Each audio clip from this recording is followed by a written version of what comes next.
ಅಭಿಮಾನಿ ಅನ್ನದಾತರಿಗೆ ಅನಂತ ಅಭಿವಂದನೆಗಳು. ಜೀವನದಲ್ಲಿ ನಗು ಅತ್ಯಂತ ಪ್ರಮುಖವಾದ್ದು.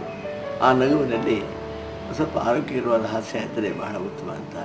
ಆ ದೃಷ್ಟಿಯಿಂದ ನಗೆಜರಣೆ ಕಾರ್ಯಕ್ರಮವನ್ನು ಆರಂಭದಲ್ಲಿ ನಾವು ಶುರು ಮಾಡಿದ್ವಿ. ಕ್ರಮೇಣ ಅದು ಹರಡ್ತಾ ಎಲ್ಲ ಕಡೆ ನಗೆ ಮತ್ತು ಆ ನಗುವಿನ ಪ್ರಾಶಸ್ತ್ಯ ಜೀವನದಲ್ಲಿ ತಿಳಿಸ್ತಾ ಬಂತು. ಈಗಂತೂ ನಗು ಬಹಳ ಅಪೂರ್ವವಾಗಿರೋದ್ರಿಂದ ಅದರ ಅಗತ್ಯತೆ ಎಂದಿಗಿಂತ ಇಂದು ಪ್ರಸ್ತುತವಾಗಿದೆ. ಆದ್ದರಿಂದ ಈ ನಗೆ ಜಾಗರಣೆಯ ಒಂದು ಸೌರಭ್ಯವನ್ನು ಸರ್ವರು ಪಡ್ಕೊಂಡು ಜೀವನದ ದುಃಖವನ್ನು ಮರೆತು ಬದುಕನ್ನು ಹಗುರ ಮಾಡಿಕೊಳ್ಳಿ.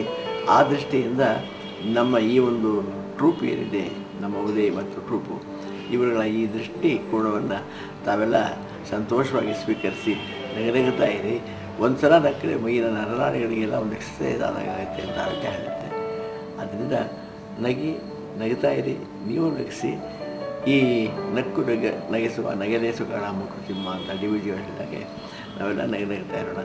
ಪ್ರಸಾದೇ ಸರ್ವದುಃಖಾನಾಂ ಹಾನಿರಸ್ಯೋಪಜಾಯತೆ ಅಂತ ಹೇಳ್ತಾರೆ. ನಗುತ್ತಾ ಇದ್ದು ಬಿಟ್ಟರೆ ದುಃಖ ಕೂಡ ಹಾಗೆ ಹೊರಟೋಗುತ್ತೆ ಅಂತ. ಆದರೆ ನೀವೆಲ್ಲ ಭಾಗಿಯಾಗಿ ಅಂತ ನನ್ನ ಆಶಯ. ಸಂತೋಷ. ಶುಭವಾಗಲಿ. ನಮಸ್ಕಾರ.